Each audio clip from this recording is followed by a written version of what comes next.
One of the questions I get a lot, both in YouTube comments and on Twitter and in my DMs, is Greg, do you ever, would you ever, could you ever do an episode of viewer submissions?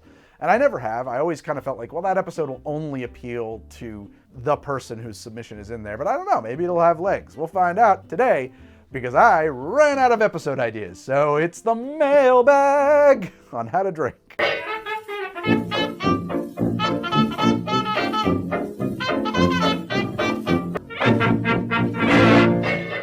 So what I did was I asked Twitter, I asked in a community tab on how to drink on the channel, and I asked in my Patreon Discord, which by the way, we have a Discord that's for patrons only. I asked for, give me your drinks, show me what you got. And we're gonna make them on the show and see if they're, review them, I guess, gently. I'm not gonna try to shit on anybody's parade.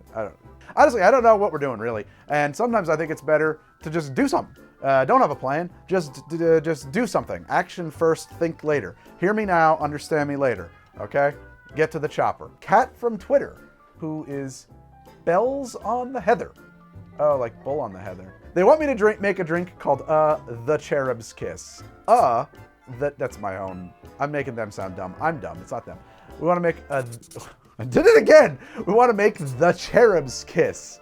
I'm just reading through this recipe now. Gated pour into a sugar-rimmed margarita glass. Okay, I'm glad I went there first. Why am I not using a cutting board? It's because this is my target, this corner for the close-ups and for the camera overhead, and if I put a cutting board in there, it slows me down. It's a pain in the ass. So I just do these air cuts. Sometimes I'll use a cutting board. We'll see. You know, I'm gonna have a lot of different opinions about how I'm gonna cut things. All right, we're gonna take some of my sugar here. So when you rim a glass, I used to, when I first picked up a shaker, I was like, oh, you use water or something like that to make it sticky. That doesn't work. You use lime or lemon juice. Typically, I like to half rim a glass, you know, because maybe you want the rim ingredient in your sip and maybe you want to do the rimming and maybe you don't want to do the rimming. I like to leave myself the option, okay? Oh, that's kind of fun. Because of the shape of this glass, you can get like this, well, I screwed it up a little bit, but you can get this like perfect like geometric rim. That's pretty neat. I don't know. If you were careful, more careful than me. I didn't even think about that. That's fun. Next part of the drink, we're gonna do 2 dashes of Peychaud's bitters. Peychaud's and Angostura are not interchangeable. Peychaud's has a strong anise flavor, anisette. It's closer to absinthe, honestly. It's its own unique thing. Don't try to substitute it. And I did that poorly, but that's life. I did it poorly because I shot bitters everywhere. 1/4 ounce of Creme de Menthe. We're gonna use Leroux. I think we have a Tempest Fugit around, but that's all right. We'll use Leroux. Okie dokes. 3/4 ounce lime juice. Ninja that shit. Fruit Ninja! Don't do that at home, kids. Real stupid guy stuff. And remember, say no to drugs. Okay, at least until your prefrontal cortex is done developing. Okay, 3/4 ounce of lime juice. 1/2 to 3/4 ounce passion fruit syrup. The thing of it is, I don't think that Bells on the Heather gave us a recipe for passion fruit syrup, so I made my own. I made it with passion fruit, sugar, and water. I used 150 grams of frozen passion fruit chunks I got from the grocery store, 150 grams of white sugar, and 75 milliliters of water, cooked them up, dissolved it, zippity-doo-dah. I bet that they were using like Almond passion fruit syrup or whatever, like, you know, a bottled one. So I don't know how much I should use. I don't know what they were using. Good Lord, I just want that on vanilla ice cream. Oh my God. Go back, play the tape back, gang. Write that recipe down. You're gonna want it. Holy shit. I'm gonna start with 1/2 ounce though. Passion fruit can take a drink over. Damn, that's good. And 2 ounces of gin. I'll use Tanqueray. Tanqueray. 2 ounces. Here we are. Cheerio. Pip pop. Bob's your uncle. All right, here we go. We're gonna shake this drink. Okay, here we go. Cherubs Kiss. Now I gotta tell you guys something. These drinks that you've submitted to me might be very similar to some obscure or even non-obscure drink. You know, it could be a drink this could be almost identical to a drink I've made 300 times. I know it's not. It wouldn't register for me. It's just like, I'm not good at connecting that kind of information. Or it could be a very common drink that I just don't know. I'm gonna garnish this with a mint sprig, and I wanna try and set it, make it like a swimming kind of lady. Looks like it's lounging by the poolside. I'm gonna go for it without the sugared rim first. I want to say right away, Bells on the Heather, this looks very nice. This is a beautiful thing, and I love passion fruit, so this is possibly a way directly into my heart. Whoa, that's weird. I forgot that we put creme de menthe in it. That minty and passion fruit combination is unexpected. I won't lie, the gin does get a little bit lost. It's not too sweet at all. The mint and the passion fruit almost become creamy when you put them together. Not like texturally, but like in a way that simulates creaminess. I also, honestly, I'm not gonna lie, I don't know if this is doing the gin any favors because I can't quite sense the gin. I think I want this drink made with rum, but I'm a rum guy, that's my own personal preference. I also don't think I'm picking up on the Peychauds in there, so I wonder how much you need that. As the old engineer's adage goes, I always feel like it's not done when there's nothing left to add, it's done when there's nothing left to take away. That said, I think it's a great drink. Nobody would scoff at this. This is delicious. No one's gonna turn this back. I just wonder, does everything need to be here? Is this mise en place? You know, does everything belong in the scene? Mise en scene. Menthe. I see why you like the sugar rim. Adds a textural element that I actually don't hate here. And because the drink is so passion fruity, which is very tart, it's sweet but very tart, the sugared rim with that does not push the drink into too sweet territory. A lot of times when you see a sugared rim on a drink, it's like something that they're serving at, God, what, Olive Garden, for example, and it's just like a glass of sweet. That's not the case here. I actually like this.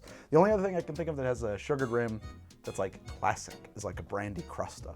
They gave us a range here on the passion fruit syrup, 1/2 ounce to 3/4. I'm gonna up it. This drink, as it is right now, is leaning in the direction of the mint more than I want it to. And for my own personal tastes, that might actually mean that, you know, in the long run, maybe you would make this with less mint. I don't know. I'm gonna try this with the extra 1/4 ounce of passion fruit just kind of tossed in there. This is fun. Maybe I do want to remake this drink and just see what I can do with it, with that same idea. I want to remake this drink. I also want to finish it though. It's an irony because I'm really enjoying it, but I feel like there's potential here that I want to try something. It's fucking good though. I feel like there's one more place this can go that's just like a touch better, or not better, touch more fun for me. Meredith, it's time for wine. It's always time for wine. Yes. Bright Cellars is a sponsor of the show. Thank you, Bright Cellars, for helping us out. This package contains alcohol, adult signature required. That's me. Let's drink some wine. Bright Cellars. Meredith, do you know what Bright Cellars is? It is a wine subscription box. Yes, it is. You know what the best part about it is? To me, personally, that you don't have to pick your own wines. The thing about picking your own wines is that means you have to leave your studio, house, and go to a store where you don't make your show from, where you don't want to go there. And you have to go there and pick out wines yourself. But on Bright Cellars, you just go to their website and you fill out 7 itty bitty little questions. They feed it into their magic wine computer, and that tells them, based on your answers, which wines that you're gonna like. And they're pretty correct, aren't they, Meredith? Usually, yeah, they get Yeah, it they are. And then the wine comes in a box right to your front door. You don't even have to leave your home. You could just stay in your studio making your show all the time without ever taking a break. Let's try some of this wine. A southeastern Australian Shiraz. That sounds nice. One of the things I love about Bright Cellars is that I don't really know a lot about wine, and they send these little cards with the wine that tells you things about wine so that you wind up knowing more about wine by drinking wine, which is also probably a good way to know more about wine anyway. Ooh, baby. I got 2 big old glasses. These very, very long stems. Gluggity, gluggity, gluggity, glue. I know it's really fun when I pour us huge 8-ounce glasses of wine, but these glasses look nice with just the right amount in them. It's a classy pour. It's a very classy pour. I'm a capable man. It's a lovely wine with notes of stone fruit and lemongrass, and actually quite a bit of cherries and currant, and I like it a lot. Thank you, Bright Cellars, for sponsoring this show and giving us this limited time offer of $100 off of your subscription. Click that link in the description or in the pinned comment or up here in the info card to get started. Cheers. Is there like a more appropriate wine cheers? What do you say? Like, cheers. No, we're having fun. Cheers! So, I think we're gonna ditch the creme de menthe, and I'll show you why. Just doing this again. Let's take this drink, and I'm gonna, instead of adding creme de menthe, I'm just gonna take a sprig or 2 of mint, and I'm just gonna put that into the shaker. Now when I add my Peychauds, I'm going to 2 dashes, no, we're gonna go more than that. We're gonna go like 6, okay? So I want to honor that. My first instinct, I was gonna reach for the Angostura. I think that would be great, but I also think it'll be an utterly different drink. I wanna work within your kind of parameters here. Cool.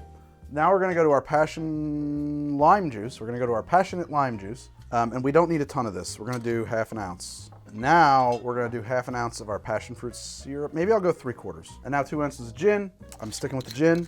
I do want this to be a rum drink, but if I do the rum, the passion fruit, and the mint, And then I go to Angostura, all of a sudden now it's a passion fruit Queen's Park Swizzle. So, you know, can't do that. But hell, make a hell of a make a great rum drink. I think this is going to be very nice. So we don't need to muddle that because we're going to shake it with ice. But if you weren't going to shake it with ice, shake it with ice. But if you weren't going to use denser ice like I'm about to and really violently shake, maybe you would muddle. Okay, one big cube, one little cube. Okay, we'll shake that up. Much more pink. Oh, I probably should have double strained it. That's all right. I like the color better. It's the extra Peychauds. I'll put my swimming lady back on there. Look at her, my bathing beauty. And let's see how this one is. Personally, this is more to my liking. I'm putting this one on the shelf. This is a good drink. So the Creme de Menthe for me was bringing a very artificial, overpowering mint vibe. It was a very sweet, like chewing gum mint. And if that's what you like, that's what you're gonna want. That was competing with a lot of the other flavors here, particularly the passion fruit and the gin. It was just burying them. By going to fresh mint, it much more complimentary flavor. Now this drink really has a resounding passion fruit that is lifted and accentuated and freshened is a great word for what it's doing with mint. I'm imagining, you know, a fancy hotel and they put out a breakfast spread, you know, think about like the White Lotus and there's passion fruit and they might put mint by it or around it or on it to keep it just fresh tasting and feeling. You might have some mint, you know what I'm saying? Like it has that kind of a oomph vibe. And actually, this would be a hell of a brunch cocktail. It's got that kind of flavor profile. It's like a breakfasty kind of drink. The Peychaud's still buried, honestly. This is a drink where Angostura is gonna just stand, it's an oomphier flavor. It's gonna stand up better to that passion fruit. But I do love the color that we're getting from it, so I have to say keep it.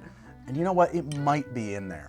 I'm falling in love with this version of it. My God. I think you could use a weirder gin. The Tanqueray is very cool, very neutral in this drink. Love it. It's fine. It provides a great bottom to it. I don't know where, like if I had my bottle of Monkey 47, I might have reached for that, you know, something maybe a little funkier. Sometimes there's aged gins you can use. That might be really interesting. I have a quinine gin, like that's real bitter, that actually might be cool here. It would almost push us into like Jungle Bird territory. I think you could play with the base spirit on this a lot. Is this drink something that already exists? I don't know. I do know that there's a drink called, this is embarrassing. Off the top of my head, I don't know what's in A Missionary's Downfall, but I don't think this is all that similar, to be honest. But shit, I really like this and I wish to hell I could share it with Meredith. And it's still good with the sugared rim. It's right, the sweetness level is on the money. Fucking hell, that's great, man. Oh my God. Doing the Heather. You've got some cool shit going on here. Try it this way. Tell me if you don't like it better. And you might not. I don't know. We all have different tastes. This is the Greg version. I kind of like this episode already. Great. Let the internet do it. Crowdsource the writing. Hell yeah, man. You write it for me. This is easy. I don't like, head empty. Empty head. Just want to show up and work.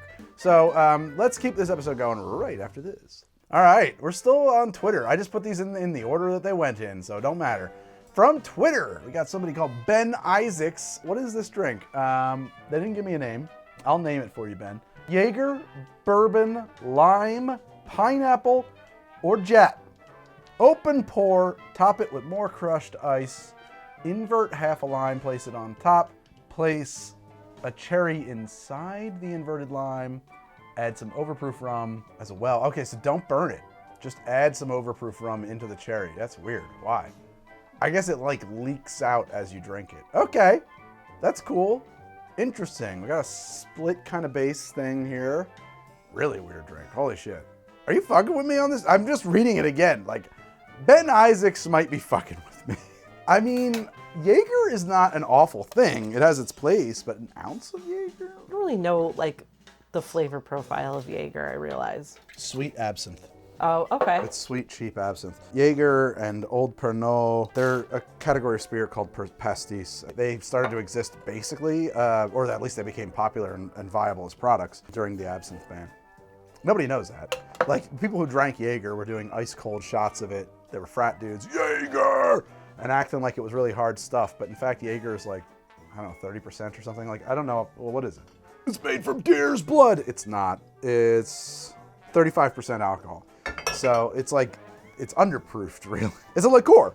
You know, so I mean, it's nothing like absinthe. It's like the syrup version of absinthe. Absinthe, of course, being like high proof spirits. So let's make this a drink. I'm gonna take my wee shaken tin here. We're gonna use a ½ ounce of orgeat. I'm lazy, so I'm using Small Hand Foods orgeat. This is the only commercially available orgeat that I strongly recommend. It's the one that I used as sort of the model when I was developing my own recipe. It looks like I'm almost out though, so I may have to make some more of my own. ½ ounce of orgeat. I'm through trying to pronounce this word correctly. Every time I pronounce it, people tell me I'm wrong, so I'm just gonna say orgeat. Call it almond syrup. Orgeat. Orgasm syrup. I don't know. Uh-oh, I've had a little bit to drink and I'm getting weird. 3/4 ounce of pineapple juice. Pineapple juice will add a lot of foam to a drink typically. 3/4 ounce of lime juice. 1 ounce of the bourbon. What did you grab me for bourbon? Well, they have a recommendation. Wild Turkey. All right, so you picked us up a bottle of Wild Turkey 101. Man, you know, I haven't had Wild Turkey in a long time. 1 ounce of bourbon. 1 ounce of Jaeger. All right, shake this up. Open pour, but I'm only half open pour because I got a big cube in there. Bag of snow there. Loving that. Get my lime, set it in the snow. Get a cherry. Fill the rest of that up with Demerara overproof rum, although I don't know why. I'm gonna let it overflow a little bit. It actually has a really pleasant smell. Big fan of these straws. They're made of bamboo fiber. They are like compostable, disappearing natural straws. And they work really good. That's it, that's the drink. Cheers. All right, Ben, you didn't give me a name, so I might name this drink for you. What's wrong with you? That's what I'm gonna call this drink. The what's wrong with you? Who hurt you? I don't like this drink. I'm gonna just push all this in there and see if the overproof rum actually helps it at all. Let's try that again. I'm not doing another version of this. That has it's a weird drink. I'm not gonna improve on it, but I will give you some thoughts about this recipe, and then maybe you can improve on it. I don't love this drink, Ben. I don't love this drink. You have displeased me. So here's the thing. The drink as I have it here is undersweetened. Maybe your orgeat is more sweet than mine. So just to consider that possibility, I'm gonna throw a little more simple in here. Is it a non-sweet drink in its current configuration? No, but it's an undersweetened drink because it's trying to be a kind of a tiki drink, but failing at present. That doesn't really help it. So the Wild Turkey, for me, has like a wet cardboard note in there. And a lot of people are gonna say it's your stupid straws, so I'll ditch my stupid straws and I'll prove that it's not my stupid straws. There's like a wet cardboard note in there. There's something about the combination of the Wild Turkey and the Jaeger, particularly in equal parts, that I don't love. I would drop that so that it's 3 parts base spirit to 1 part Jaeger. That's what I would do. So if Wild Turkey is your base spirit, I would drop the Jaeger to like ½ ounce, and I would do 1.5 ounces of bourbon Wild Turkey. And the reason is that bourbon is a more subtle flavor than Jaeger. It just is. Jaeger has it has flavors added to it. Bourbon just tastes like bourbon, just tastes like the wood that it was in. So, I mean, even less Jaeger would be fine, because at equal measures, why even have the bourbon in there? The Jaeger is gonna it's just gonna taste like mostly Jaeger. The Jaeger's just gonna overpower the bourbon. And then to that point, why have Jaeger? Why not make this drink, if you know, Jaeger is an anisette, why not use absinthe? Why not do all bourbon with an absinthe rinse or a spritz or something like that, get to the exact, like, that's what this drink wants to be. That would lift the whole thing, would make it much fresher, brighter. The flavors would come into much more stark contrast, and it would have more definition.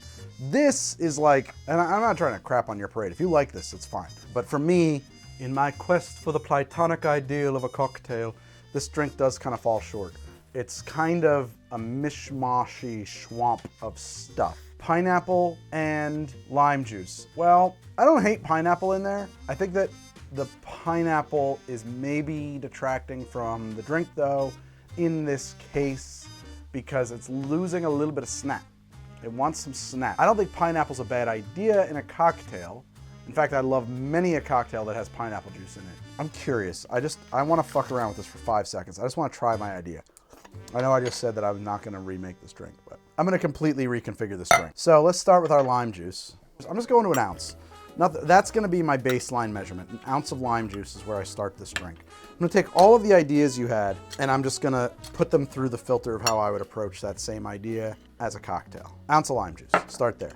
Okay. Then I'm going to say ½ ounce of pineapple juice. So 2-to-1 ratio between lime and pineapple. Now I'm gonna do a half an ounce of orgeat, and that way we can stop and look at our sweeteners and our tartners and decide, do we need to adjust this before we add any spirits? I'm gonna give that a quick taste.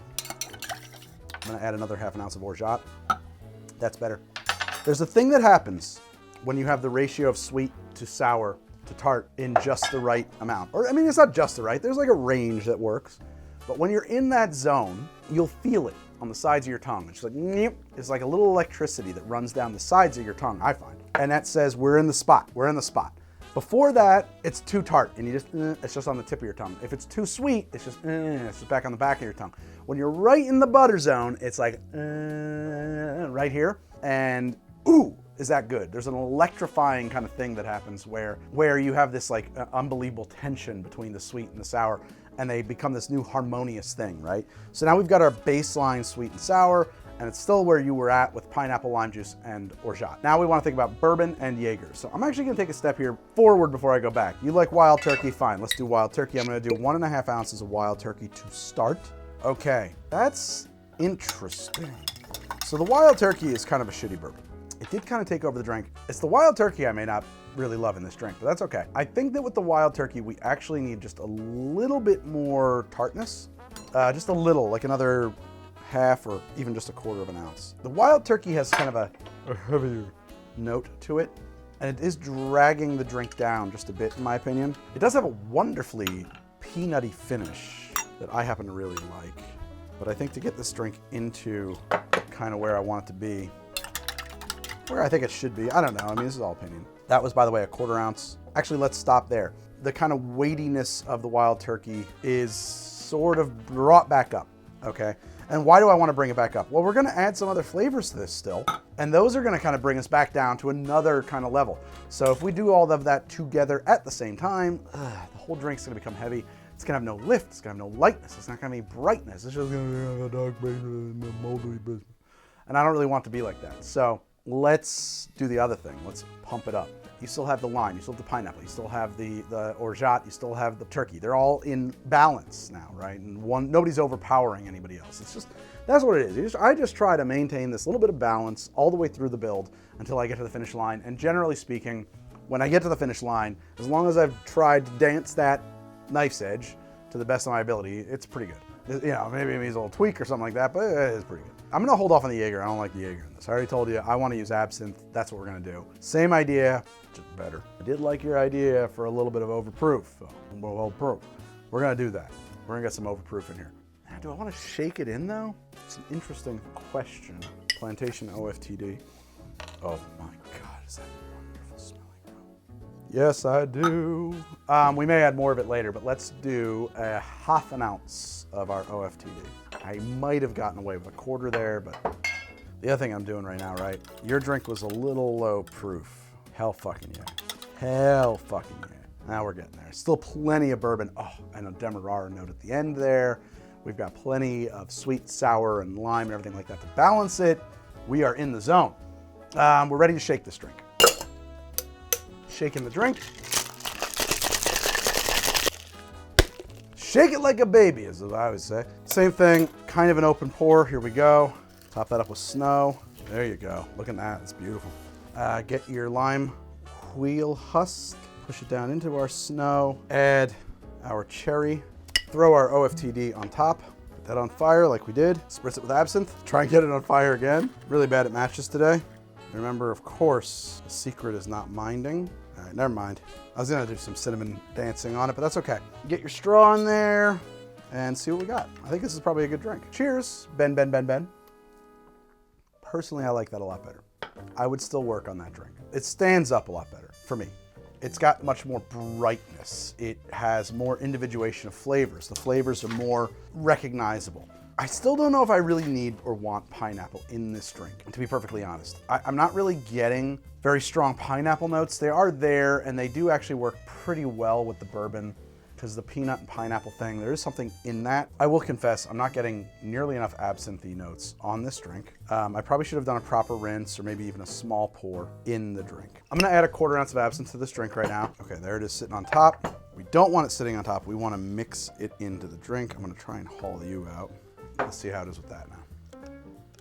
Quarter ounce is too much, but a solid rinse, or maybe even a few proper dashes in the shaker. The absinthe actually adds a lot to the drink then, because the absinthe is bringing a little bit of bitterness, which pulls some things back into focus, you know? And now here, I actually do have too much anisette, which is kind of starting to overpower the drink because I went to a full quarter ounce. Stupid. It's all right, I did it. I'm gonna eat my cherry. That is my prerogative. Interesting cherry. Cherry soaked in absinthe, fascinating. Yeah, there is something there. You have to like licorice, but if you don't like Jaeger, I mean, if you like Jaeger, you must. You get this interesting interplay between the licorice notes and eventually it evolves into peanuts. There's a shortcut to fixing this drink, which is to dump Angostura into it. We're not gonna do that, but boy, would that fix it. There's something here. I haven't figured it out just yet. I think that I would love to see what you do taking this, if this helps you. Not that there's anything wrong with what you made. Just think that you could have, I mean, what I tasted was muddy, so to speak, right? Like the flavors were kind of muddled. This is a little bit more awake, a little bit more alive, a little bit more differentiated. You can really get the parts in there. It's not perfect. It's not a great drink, but I don't think that there's not something to go on in here. Let's keep it going right after this. Come on now. Let's go another round, y'all. I think I got one more in me for sure. Yeah. I got one more in me. You want to try for one and see where we go from there? Yeah. Which one of these seems most interesting to you? We should pick one from the Patreon. I'm scrolling. The Nakatomi Sour. Nice. All right. I don't know how many more of these I got in me because apparently I made them and then I made them again. So I'm up to 4 drinks I've tasted now and I'm, feeling it. All right, so let's check out the Nakatomi Sour from Max, who is on the Patreon exclusive Discord, the How to Drink Discord. You got to be a Patreon member to be a member of. Very cool crew of people in there, you know. Nakatomi Sour. Now I did this because they wanted me to make this drink. Nakatomi Sour requires a raisin fig syrup, which requires 150 grams of dried figs, 250 grams of raisins, 1 to 2 cardamom pods, a liter of water, 500 grams of sugar. You combine them in a pot, bring it to a boil, and then boil it down until the water is reduced by half and strain it. I made that before we shot. It's right here. I haven't actually tasted it yet. Interesting. A dark, heavy kind of syrup. I want to see how that works in a sour. I'm fascinating. Starting with my shaker. I'm just going to work from the bottom to the top on their list because I can't think fancier than that. So we're going to do 4 dashes of Angostura bitters here. We're going to do 3/4 of an ounce of this raisin fig syrup, an ounce of lemon juice, half an ounce of Averna. This is an Italian Amaro. It's a little bit sweet. I'm fascinated by it showing up in this drink. Fascinated. And I am a fascinating man. Half an ounce of this stuff. Jesse Averna is the man for whom you can thank all of this. Man gave me a career as an editor, which I hated, and caused me to create the show. No, in all seriousness, a friend of mine from college, who's one of the most amazing human beings I've ever known, convinced me to become an editor, which is how I was able to live and became my career for a solid 8 years while I was building the show on the side as a hobby. Crazy thing. So hopefully we all have somebody like that in our life. We would be so lucky. An ounce and a half of rye. We're going to use a Whistle Pig 10-year. Some of you really like Whistle Pig. I couldn't give a fig. So for me, it's fine for cocktails. It's good because there's fig raisin syrup in this. It's a real dad joke. I think we shake it straight into coupe, flame a lemon peel. Okay. A big old ice cube, and then you crack one.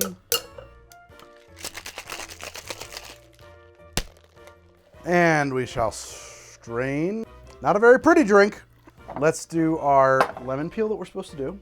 Now we're gonna flame a lemon peel, which is hard to do. It's not the kind of thing you usually see, but we'll give it a shot for one such as myself. Fascinating, man. All right, let's make a little something out of this. I'm trying to get better on my garnish game, you know? Just like get off my back. There's a little something on the corner there, on the rim. And this is a drink that, I'm sorry, what did this person call this? Oh yeah, Max calls this a Nakatomi Sour. Hey, that's great. That's really good. Ooh. Oh, Max, you've been holding out on me, baby. That's a good drink. I've been thinking, whoa. Tip of the hat, sir. That's fantastic. Excellent balance of sweet to sour. The lemon and the fig syrup are in accord. They are accord. It is on the button. And you get this really cool late interplay between that lemon oil that's on the surface of the drink from the Swiss, and the fig syrup, which changes over time. Really cool. I was actually, my first sip, I was like, well, I don't know about the fig thing. I mean, like, you know, what's that doing? It shows up but it shows up late, and it has a little dance it does with that lemon oil. Very neat stuff here. Now the question is, is the Averna doing anything? I don't know. Maybe. I question the Averna. Let me just taste the Averna on its own so I can compare. It's hard to say. I'd have to make it without it. It might be doing something in there that's kind of imperceptible. But truly though, if you were doing some kind of a Nakatomi thing, wouldn't you want a Japanese ingredient in there? I wonder if the Averna could be replaced with plum wine of some kind. I don't want to do that right now, and I'm not actually this time going to do that right now, but I do wonder. I wonder. Rye is a strong and good choice here. There's no work to do here. This is a great drink. Fantastic. I just thematically wonder about the Nakatomi Plaza thing, and I do wonder if the Averna is really doing much in this drink, and if it's not, maybe you don't need it, or maybe you would replace it with a half an ounce of something else, right? But what else? Maybe something that is thematically on the button. I don't know. But no, otherwise, like, this is a great drink. Fantastic. Visually, like a glass of opaque brown is generally not something people go for, but the drink is delicious. If you wanted to change the visual look of it, maybe instead of presenting it as an up drink, do it over crushed ice or something like that. That would be fine. And then you can dress it up like a tiki drink, a little sprig of mint, do your lime thing.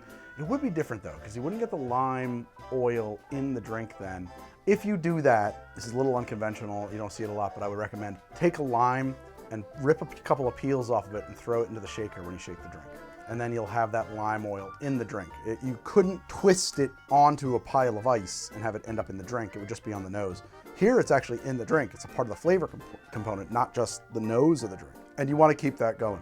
You want to keep that going because it's really important to the drink. You killed it on this one. That's fantastic. Super duper cool. This is fun. We should do more of them. We should, but not tonight because I'm drunk. Okay, fair enough. That's so good, dude. That is so good.